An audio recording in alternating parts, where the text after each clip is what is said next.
푸른 하늘을 보면서 이상향을 꿈꾸고 희망을 갖고 해가 지고 나면 이게 이제 해가 져. 큰일 났다. 그렇다면 나는 푸른 별을 바라보겠어. 그 오연. 어렸을 때 이런 노래 부르셨나요? 원숭이 엉덩이는 빨개. 여러분 안녕, 엠드쌤이에요. 오늘은 신석정의 들길에 서서 같이 배워볼게요. 여러분은 고독하거나 절망스러운 상황이 있을 때 어떻게 그것을 극복하시나요? 이 시에 등장하는 화자는 고통스럽고 좌절될 수밖에 없는 현실이지만 그 현실을 인정하면서도 그것을 마냥 비관적으로 바라보지 않고 긍정적으로 바라보려 하고 그것을 극복하려고 하고 있습니다. 그럼 이 작품 더 자세하게 읽어보면서 화자가 어떤 마음가짐을 갖고 있는지 더 자세히 알아보도록 합시다. 먼저 제목부터 살펴보면 들길에 서서예요. 이처럼 어디 어디에 서서 라는 제목이 나오면 어디 어디에 서서 생각한다, 성찰한다 이런 내용을 주로 담고 있습니다. 이 작품 역시 들길에 서서 생각한 것, 성찰한 것, 깨달은 것의 내용을 담고 있겠죠. 그러면 1행부터 차근히 읽어보면서 어떠한 내용을 담고 있는지 더 알아보도록 할게요. 푸른 산이 흰 구름을 지니고 살듯 내 머리 위에는 항상 푸른 하늘이 있다. 지금 푸른 산과 흰 구름 이렇게 등장하고 있죠. 지금 이런 상황이죠. 푸른 산 같나요? 푸른 산과 흰 구름. 푸른 산은 흰 구름을 이렇게 지니고 산대요. 근데 그렇듯 내 머리 위에는 항상 푸른 하늘이 있다라고 나와요. 내 머리 위에는 내 머리예요. 사람 머리에는 푸른 하늘이 있대. 무슨 의미일까요? 화자가 저 푸른 산을 보면서 부러운 거야. 야, 푸른 산아, 너 참 좋겠다. 푸른 산, 너는 주위에 흰 구름이 같이 있네? 너무 외롭지 않겠다. 좋겠다. 근데 가만히 생각해 보니까 푸른 산만 흰 구름이 있는 게 아니야. 내 곁에도, 내 머리 위에도 이렇게 푸른 하늘이 있어. 라는 깨달음을 얻게 된 거죠.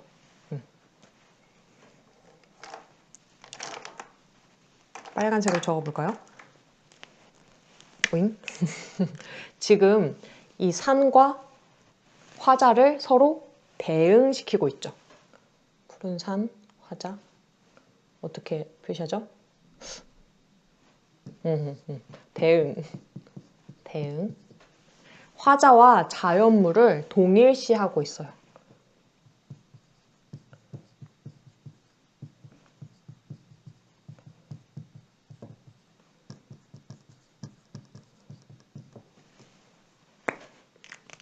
그래서 지금 동그라미 쳐서 묶을 수 있는 게 푸른 산과 내 머리 위를 묶을 수도 있고 흰 구름과 푸른 하늘을 이렇게 묶을 수 있고 각각 서로 대응을 하고 있는 부분이죠. 네.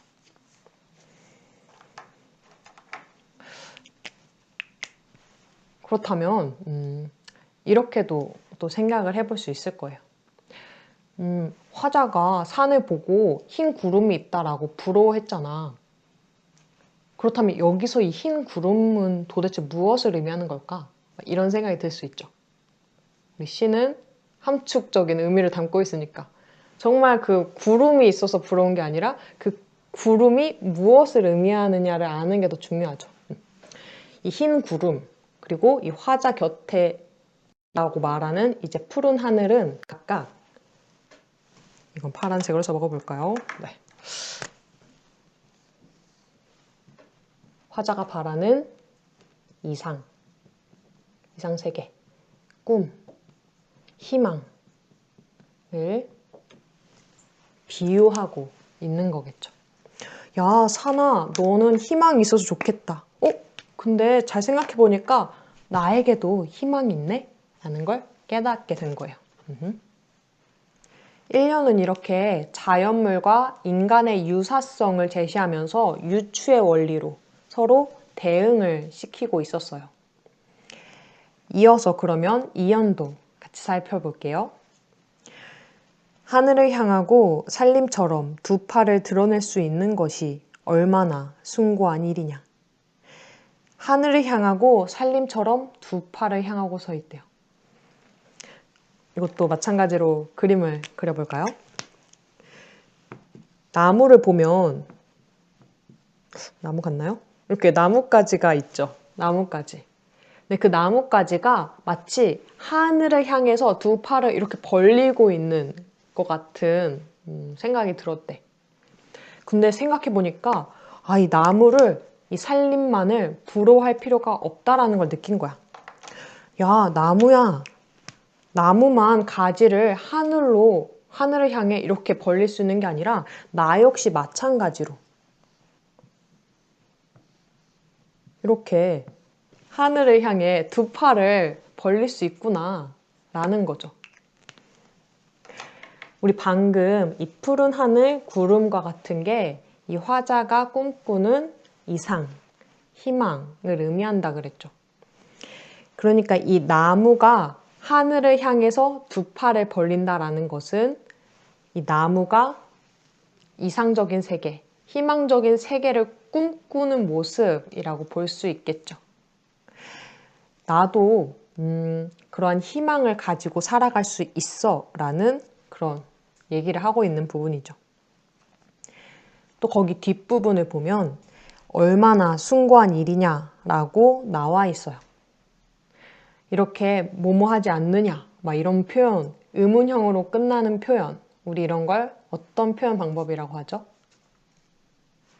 오, 맞았어요. 서리법. 그치, 서리법.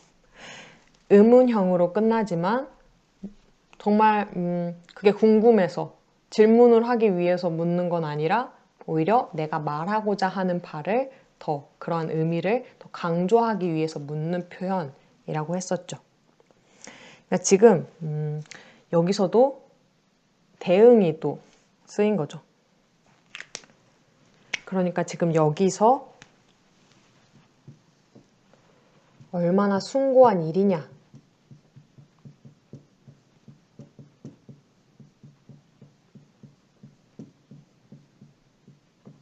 와 같이 서리법을 사용해서 절망적인 현실일지라도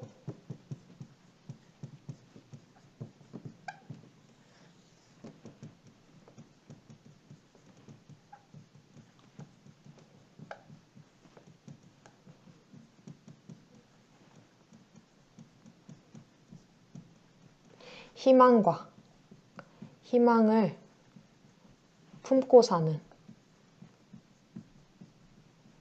삶은 정말 가치 있다. 를 더 강조하고 있는 거죠. 그렇죠? 이런 얘기를 하고 싶은데 그런 의미, 이런 얘기를 하는 걸 더 강조하기 위해서 서리법을 사용하고 있는 부분이에요. 그리고 또 한 가지 더. 우리 아까 전에 이 푸른 산과 화자, 구름과 이 푸른 하늘을 서로 각각 대응한다라고 했었죠. 이 이연에서도 마찬가지예요.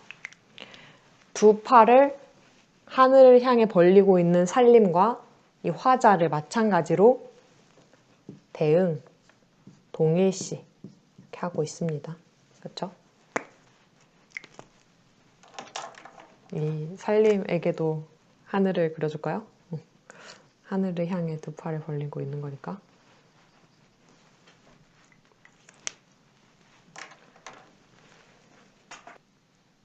이어서 3년 볼게요. 두 다리는 비록 연약하지만 젊은 산맥으로 삼고 부절히 움직인다는 둥근 지구를 밟았거니 두 다리는 비록 연약하지만 젊은 산맥으로 삼았대요. 여기서도 보니까 두 다리, 젊은 산맥, 이렇게 이 화자와 자연물을 또 대응하는 그런 표현이 나오네요. 그쵸? 다리 여기다 그려볼까요? 두 다리 같죠? 두 다리 그리고 젊은 산맥 이렇게 산맥 여러분은 찰떡같이 알아들을 거라 생각해요. 이건 두 다리고 젊은 산맥이요. 지금 화자의 두 다리와 또 이 자연물인 산맥을 서로 대응하고 있어요. 그쵸?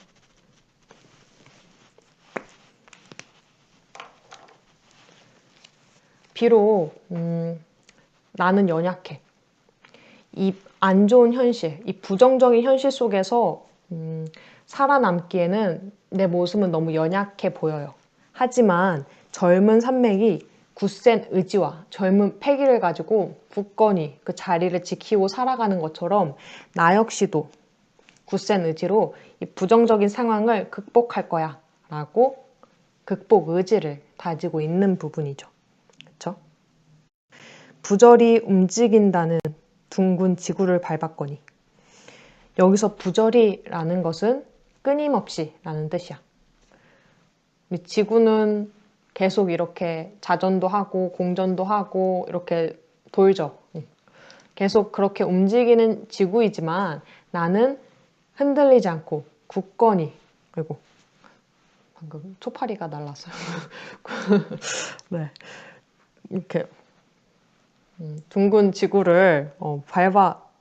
그러니까 그렇게 역동적인 지구를 굳센 의지로 잘 극복을 하겠다 이런 얘기겠죠. 또 점점점 밟았거니 하면서 점점점 6개가 등장을 했어요. 우리 이거는 말 줄임표예요. 그쵸?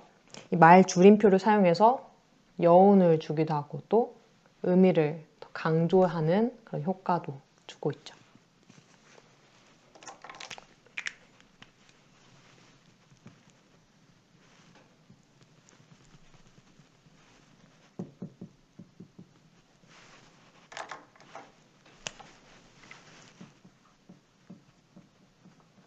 말 줄임표를 사용해서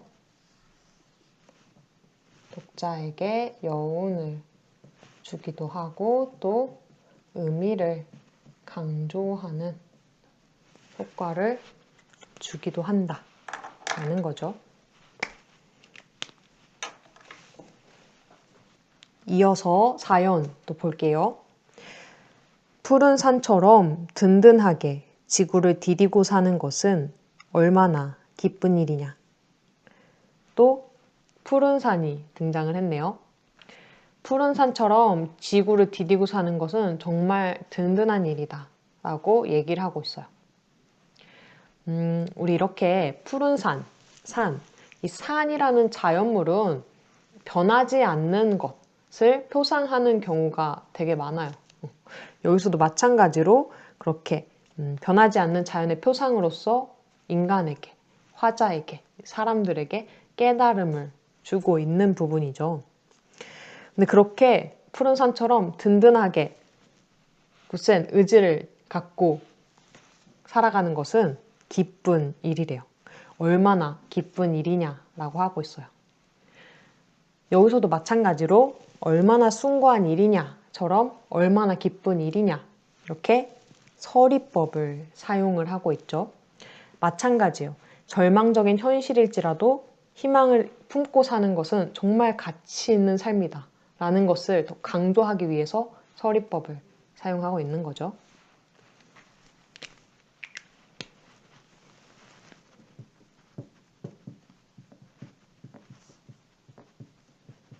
얼마나 기쁜 일이냐.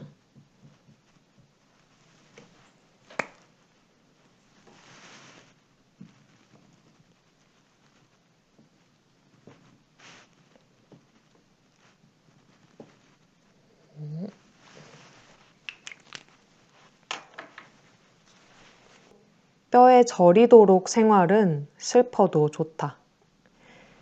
뼈에 저리도록 생활은 슬퍼도 좋대요. 잠깐 여기서 이 작품의 작가 이야기를 조금 해보고자 합니다. 이 신석정이라는 작가는 일제강점기 시인이에요. 이 들길에 서서라는 작품도 1939년도에 지어진 작품이거든요. 그러니까 1939년도 일제강점기 시대에 지어진 작품이죠. 그래서 지금 이 시에 등장하는 부정적인 현실, 절망스러운 현실은 아마 일제강점기를 비유하고 있을 거다라고 바라봐도 괜찮을 것 같아요. 그러한 일제강점기 생활이 너무나 가혹했대요. 뼈에 시릴 정도로 그렇게 아프고 고통스러운 삶이었다라고 합니다. 그런데 그러한 뼈에 저리도록 힘든 생활이 슬퍼도 좋대요. 지금 부정적인 현실 상황인 것은 알고 있어. 인식하고 있죠. 그래, 나 지금 이러한 현실 속이라서 너무 슬퍼 라고 인식은 하고 있는 상태요. 그렇지만 뭐래요? 슬퍼도 좋다 라고 이야기를 하고 있어요. 그쵸? 슬픈 현실이지만 나는 마냥 절망만 하고 있지 않을 거야. 나 긍정적으로 생각할 거야. 슬프지만 좋아 라고 말하고 있는 부분이죠.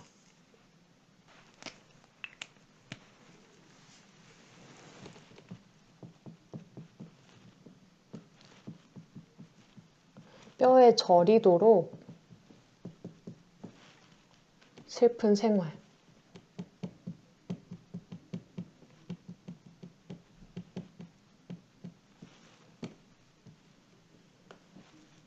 그럼에도 불구하고 이 화자는 어떠한 태도를 취하고 있죠? 좋다 라고 이야기를 하고 있어요. 지금 현실은 뼈에 저리도록 슬픈 생활이에요. 이게 현실이죠. 하지만 좋다라고 긍정적인 태도로 바라보고 있어요. 지금 희망을 보여주고 있는 부분이죠.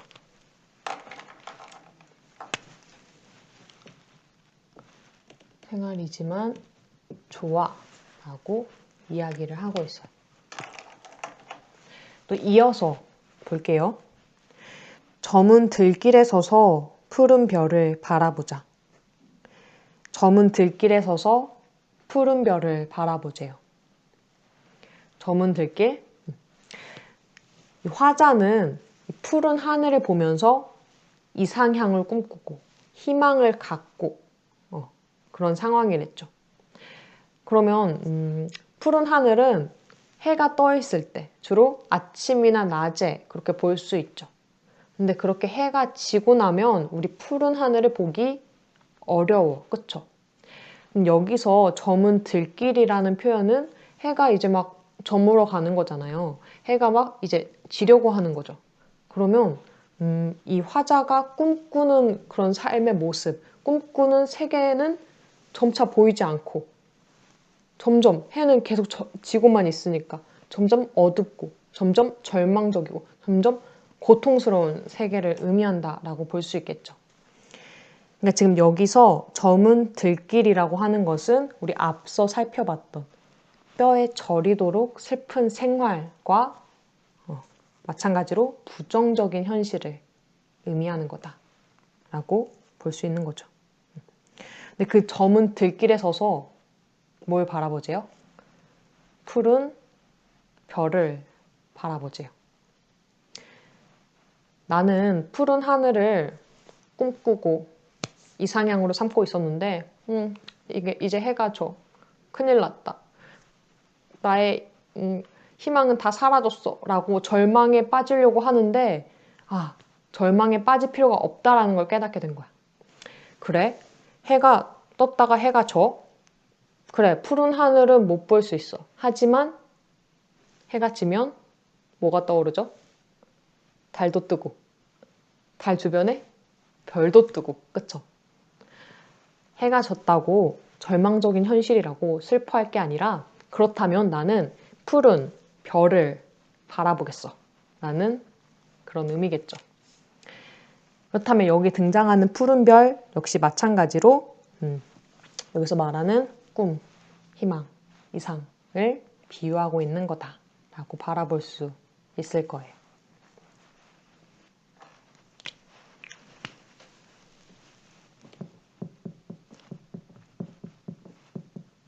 저문들길은 부정적인 상황. 그럼에도 불구하고 푸른 별을 바라보자 라고 이야기를 하고 있어요. 이 저문들길이라는 것은 점점 해가 지고 있는 거니까 어떻게 보면 어둠의 이미지죠. 그렇죠? 반면에 이 푸른 별, 반짝반짝 예쁘게 빛나는 그 별은 좀 밝음의 이미지죠. 지금 잘 보니까 이렇게 어둠과 밝음이라는 이미지의 대립도 나오고 있네요. 그렇죠? 이미지가 이렇게 대립하고 있다.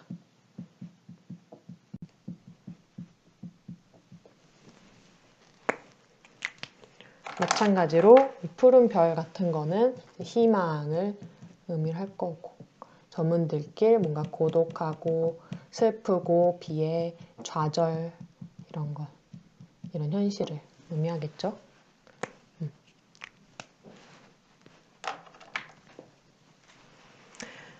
또 보면 푸른 별을 바라보자 라고 하면서 청유형 그런 문장을 또 사용을 했네요. 청유형, 명령형. 명령형이래. 영탄법. 영탄법. 푸른 별을 바라보는 것은 하늘 아래 사는 거룩한 나의 일과이거니. 푸른 별을 바라보는 것은 나의 거룩한 일과야 라고 얘기를 하고 있는 거죠. 근데 여기서 조금 살펴봐야 되는 것은 우리 방금 살펴봤던 그 오연의 마지막 문장과 마지막 그 부분과 이 6년 푸른 별을 바라보는 것은 이 부분이 서로 이어진다라는 거야. 볼게. 푸른 별을 바라보자. 푸른 별을 바라보는 것은 이렇게 이어지죠. 그렇죠? 우리 이런 것을 연쇄법이라고 해요. 연쇄법이라는 것은 약간 꼬리를 무는 표현일 때 우리 연쇄법 이렇게 써요. 어렸을 때 이런 노래 부르셨나요? 원숭이 엉덩이는 빨개, 빨가면 사과, 사과는 맛있으면 바나나, 바나나는 길어, 길으면 기차, 기차는 빨라, 빠르면 비행기 막 이렇게 하면서 부르는 노래 있었죠. 여러분은 어렸을 때부터 이 연쇄법에 대해서 알고 있었던 거예요. 그렇게 꼬리에 꼬리를 무는 그런 표현, 이런 것을 연쇄법이라고 합니다. 그쵸?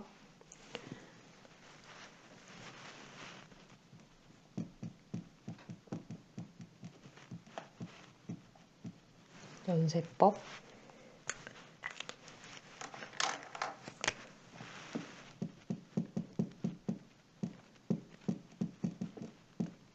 푸른 별을 바라보자.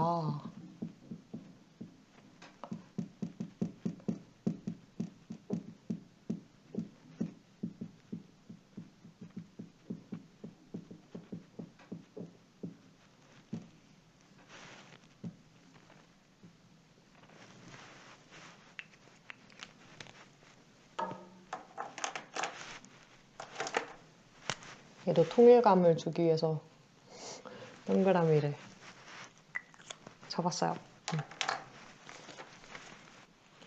그렇게 푸른 별을 바라보는 것은 하늘 아래 사는 나의 거룩한 일과이거니 하면서 마찬가지로 점점점점점점 이렇게 말 줄임표를 사용을 하고 있죠. 말 줄임표를 사용하면 독자들에게 여운도 주고 또 의미를 강조하는 효과도 있다라고 했었죠. 네, 우리 1년부터 6년까지 작품은 다 살펴봤고요. 좀 더 자세하게, 자세하게는 아니고 간단하게 또 정리를 해보면 좀 이런 상황이죠. 이 화자가 자연물을 보면서 저 자연물 나랑 비슷한 점이 있는 것 같은데 하면서 서로 자연물과 화자 사이의 유사성을 바탕으로 유추를 해서 서로 대응 관계를 각각 맺고 있어요. 그쵸? 유추의 방법을 사용하고 있죠. 유추. 한번 적어볼까요? 유추. 유사성을 바탕으로 말하는 거예요. 그쵸? 화자인 내 머리, 그리고 푸른 산, 서로 대응하고 있고, 또 푸른 하늘, 구름을 대응하고 있고, 이 화자의 두 팔, 살림을 대응하고 있고, 또 화자의 두 다리, 그리고 산맥도 대응을 하고 있어요. 그렇게 대응하면서 깨달은 것은, 지금 현실은 저문 들길과 같이 어둡고 절망스러운 상황이야. 하지만 그렇게 뼈에 저리도록 슬픈 생활이지. 그렇지만 나는 슬퍼도 좋아. 저문 들길에 서 있지만 그래, 좀 있으면 푸른 별이 뜰 거야. 그럼 푸른 별을 바라보면서 이겨나가자. 그렇게 극복하려고 하는 거죠. 그럼 이 시의 주제를 한마디로 정리를 하면 희망과 이상을 꿈꾸는 삶은 정말 가치 있는 삶이다 라는 것을 이야기하고자 하는 작품이었죠. 표현 방법도 몇 가지 살펴보면 이렇게 서리법, 묻는 듯이 보였지만 사실은 묻는 게 아니라 내가 하고자 하는, 말하고자 하는 바를 더 강조하기 위한, 주제를 더 부각하기 위한 그런 표현이다 라는 거 봤었고, 또 말줄임표는 여운을 주고 의미를 강조하는 효과를 준다. 또 연세법, 푸른 별을 바라보자. 푸른 별을 바라보는 것은 이렇게 하면서 꼬리에 꼬리를 무는 표현이라고 했었습니다. 일제강점기라는 부정적인 상황임에도 불구하고 푸른 산처럼 든든하게 지구를 디디고 사는 일은 숭고하다라고 생각할 수 있는 그런 화자처럼 우리도 그의 삶의 태도를 본받으면서 살아가야 되지 않을까 생각을 해봅니다. 네, 여러분 오늘도 강의 듣느라, 수업 듣느라 정말 수고 많으셨고요. 혹시 공부하다가 좀 어려움이 생기거나 궁금한 점이 생기거나 혹은 또 배우고 싶은 그런 작품이 있다면 댓글로 남겨주세요. 여러분 오늘도 정말 수고 많으셨고요.